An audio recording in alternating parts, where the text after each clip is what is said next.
अस्सलाम वालेकुम पंजाबीओ। अज थोड़े नाल दो चार गल्लां बातां सांझियां करनियां। सब तो पहली गल थोड़े नाल मैं सांझी करनी है, 21 फरवरी मां बोली दिहाड़ आ रहा।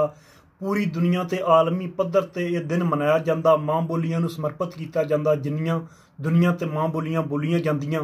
और उस तो बाद दूजी गल थोड़े नाल मैं ये सांझी करूँगा कि साडे कुछ भरा लहिंदे पंजाब तो जिहड़े दिल्ली नप्पण चले सीगे, मोदी नूं मारन चले सीगे, सो वो बिल्ली पाप हुणों बच गया। उन्होंने तो मोदी भी बच गया, लाल किला भी बच गया। सो पहली गल आपां तुहाडे नाल ये सांझी करदे हां कि 21 फरवरी मां बोली दिवस आ रहा।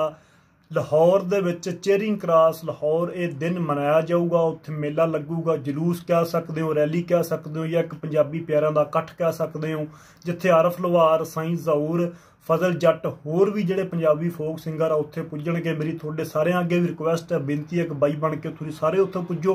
नाल दी नाल मैं तुहानूं गल करनी चाहुंदा कि बाकी जिहड़े डिस्ट्रिक्ट आ पंजाब दे साडे झंग आ बहुत तगड़ा, उत्थे भी प्रबंध किया गया रैली का।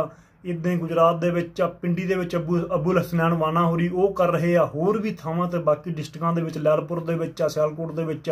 सो जिथे जिथे सारे पंजाबी प्यारे रहिंदे हो, आपो अपने शहरों में पुज्जो। तो लाहौरियां अगे मेरी रिक्वेस्ट है कि बाई जी तुसीं भी उत्थे पुज्जो।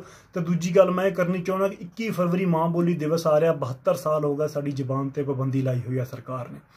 सो जिहड़े गाने तुसीं कर रहे सी, जिहड़े मेरे भरा कर रहे सी, इंडिया किसान के हक दे गाने कर रहा सी, चढ़ते पंजाब के किसानों के हक में गाने कर रहा सी, मोदी नूं मार रहे सी, समान वाधू सी, डंडे वाधू सी, तोपां वाधू सी, कोपां वाधू सी। वो सारियां डंडे कोपां लैके आ जाओ आपां लाहौर चलीए, आ जाओ आपां लाहौर नप्पीए, आ जाओ आपां दिल्ली नप्पण की बजाय लाहौर का चेयरिंग क्रॉस नप्पीए। उत्थों इमरान खान को अपनी जबान मंगीए, अपना हक मंगीए, साडी जबान साडे बच्चों नूं पढ़ाई जाए।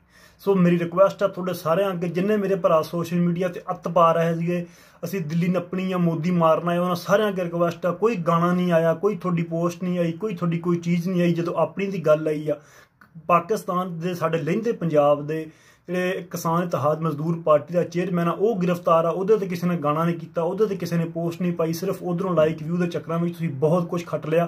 पर हुण आ जाओ अपने लिए भी लड़िए।